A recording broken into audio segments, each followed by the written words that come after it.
The future is not about technology or about fashions, it's actually about emotion. It's about how people feel about life.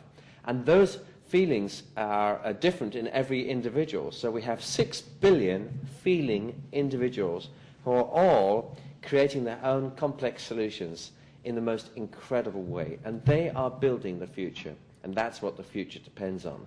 And if you want to predict the future, you need to recognize that you need to be able to predict how people will feel, how they will want to live. And that is actually much more important than individual events or individual pieces of technology. An example of this is radio frequency identification devices, RFIDs. These are the size of a single grain of sand, but they are complete computer systems with hardware, software, microprocessors. They can store information. They have operating systems. You can read and write to them. They are complete computers, even though they are only the size of a grain of sand. They don't need a battery. They can suck power out of the room using electromagnetic energy, which is radio waves.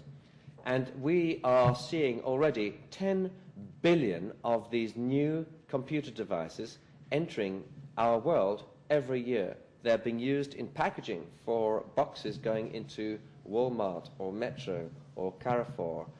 And they are also being used by some companies to tag their individual products as they go out of the store. Now, when you introduce a technology like that, the future is about emotion. And it's not the technology itself which predicts how it will be used. It's people's emotional reactions to it.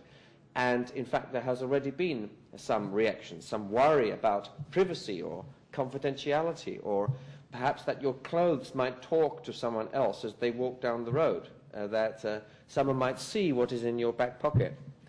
So we are entering a very complex world, a world which is becoming infinitely more joined up, a world where every year in future we will see 100 billion new intelligent devices going into the environment, each of which could last over 100 years.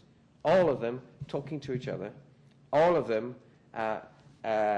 providing information about what we are doing, and at the same time we have 6 billion emotional thinking people who are all making their own decisions. So we're entering a very, very different environment when it comes to planning services or developing products.